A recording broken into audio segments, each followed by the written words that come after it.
Here with the director and cast of Sequoia, director Andy Landen, stars Michalka, Dustin, Milligan.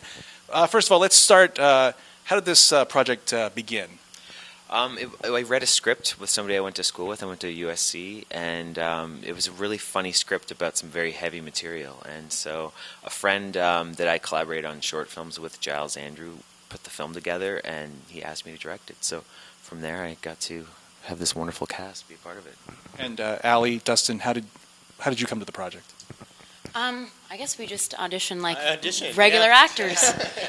Yeah, we just auditioned for it. And I think, like we were both saying before, kind of in another interview, we were like, the more that we were auditioning and I guess doing good and getting farther. I had one, I liked the project for sure, but then once I had one good audition, I was like, you're like, I really like this project now. So then you get excited and pumped. Yeah, you're like, okay, now I actually really truly want to book this. So, yeah. Again, you put together a pretty a great cast here. Joey Lauren Adams, Dimitri Martin, Lou Diamond Phillips. How did that come about? Is that just normal casting process, or are these people you knew? No, I didn't know any of these people, but I was fans. It's funny. It was just really a good script. Everyone found it. You'd be amazed how many not good scripts are out there. So it was very funny, and everyone just was really drawn to it when you showed them the script. And then there was a little bit of like, if you build it, they will come. So we were like, we're going into production, we're going to do this, and suddenly that just gets the ball rolling, and it's snowballed from there. It's some pretty heavy material for you, Ali.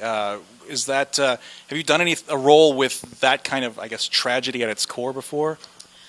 You know, I'd never done a role with that kind of tragedy, but I felt strangely really connected to Riley, her personality, and weirdly her blunt sort of sense of humor, and I don't know, just her, I think, open-minded sort of, this is what's happening to me, and I don't want to be in this situation. I'm not going to take treatment, and this is just kind of where I am. That attitude I kind of connected with. And I don't know. I think for me it was a good responsibility that I felt like I had to uphold, because I knew I wasn't going to let myself down, but I didn't want to let anybody else down, like the crew and the director and the writer. And that, I think, was the biggest the biggest challenge for me. But it was something that I walked away from and really kind of almost sparked my true love and passion for acting again. Because, when you do certain jobs, it's kind of a job, and maybe you're not as connected to the material or to the cast or to the crew. And I felt like on this, I was connected on all levels. And so when I walked away from it, I really, really felt like I was kind of mourning this character and these people. It was an experience. It was like a sleepaway camp when we were shooting this movie, so it was really special. I don't have anything to say about that. Yeah. You don't have anything to say about Ali's role? About Ali's role? None. Yeah. That's true. Why did I give that to you? What about your role? What about yours? My role. Really nice guy. How much time you got? I play. Actually not a nice guy. Yeah. Really against type, huh? No, I play Ogden, who is a sort of well-meaning, I think, naive young man who runs into Riley, Ali's character, sort of as she's at the beginning of this journey to go and end her life. And I think it was really interesting to me because I like the idea that he wasn't a caricature of sort of what I don't know, the church going, yeah. I just feel like there's like this sort of like this cliche about the church going, like super uber Christian kind of character. And while I thought there were funny elements about him just as a character, I never wanted to play that as a joke, and I felt that was what was great about, I think, the script itself. It never really went in too far in that direction at all anyway. And then once we sort of got up there and started working the material and shooting it, and I think the dynamic between the two characters, as well as with the guidance of Andy here, I really just started to like this guy, Ogden, a lot, and I really started to feel for this frustrating sort of crossroads that he was at, emphasis on cross. Because it was just one of those things where, you have somebody who morally knows what's right to do, but then also in his heart, he can't deny sort of the human struggle and the human aspect and the empathy, or the attempt at empathy with the Riley character. And I think it was just really interesting to me, and I really hope that audiences see this character as more than just that, again, that church-going cliche that we've so often seen overdone in movies.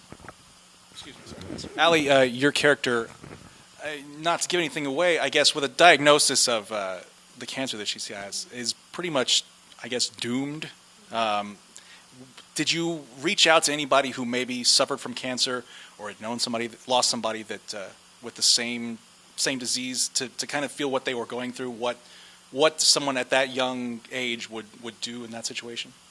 I did a lot of research on the type of cancer that Riley had in the movie, and the survival rate exactly, which was very low if you don't take treatment, especially. But I've lost 2 grandparents to cancer, so it's something that's like very close to me personally.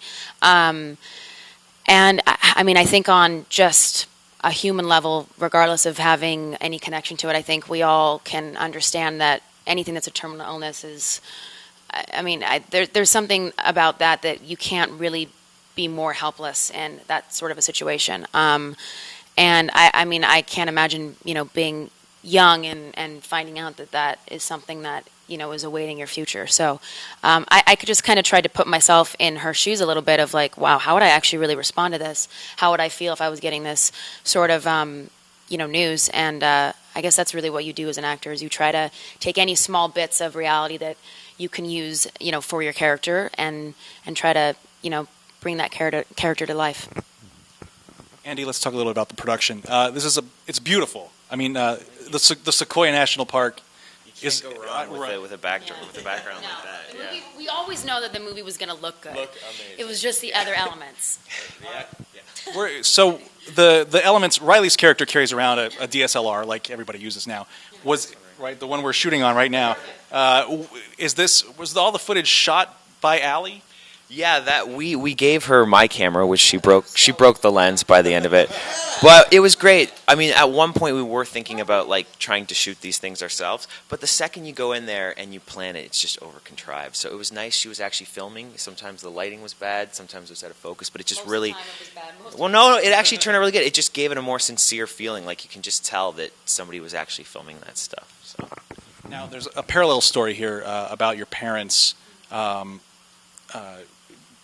Joey Lauren Adams and Dimitri Martin and Todd Lowe, and is that a situation either of you has had to deal with as an actor?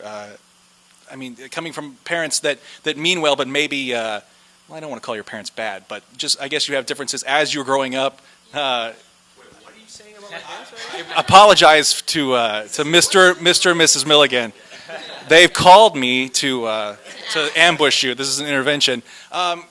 I guess everybody's gone through that, right? Did you go through a period where you were, I guess, sort of not estranged from your parents, but where you didn't get along? I mean, to be completely honest, thank you. Do you want to hold it? No. I never. Be proud. Yeah, that you're a gentleman. I never really went through like crazy rebellious teenage stage, to be honest. Yeah, I'm really close to my mom and my sister. And, my mom and dad are no longer together, so I kind of relate to the relationship of, my parents aren't remarried, but having that other person that you're like, hey, you're not really my mom or my dad, but like, okay, whatever. So that I can relate to, but I've always been really close to my family. I mean, my mom and my dad only just really had to deal with me talking back to them, which was about as bad as it got. But there was no like sneaking out of the house or anything like that. It was like ordering a pizza and having it like delivered to the house. My parents not knowing, that kind of thing, which is really, really. Getting dinner? Is that like? That's the. Exactly. Yeah, I come from a family of multiple divorces, so I understand. I think the bickering that kind of and the sort of pointing of fingers of that half of the story with the family. I, though, come from, despite these multiple divorces, my parents are pretty cool and they all get along really well. So, again, I understand the base of that, but for me it was really fun to watch just kind of now, like looking back at my own parents retrospectively, using these scenes in the car as a framework. I think it's pretty funny, the things that must have been going on in my parents' mind at the time. But, yeah, I can identify a little bit, I guess, yeah. All right, well, that's all our time. I want to thank again Andy Landen. Sorry, excuse me, Andy Landen. I screwed up the easy name. Gosh, I know. Ali Michalka and Dustin Milligan, thanks, and good luck at the premiere. Thank you very much.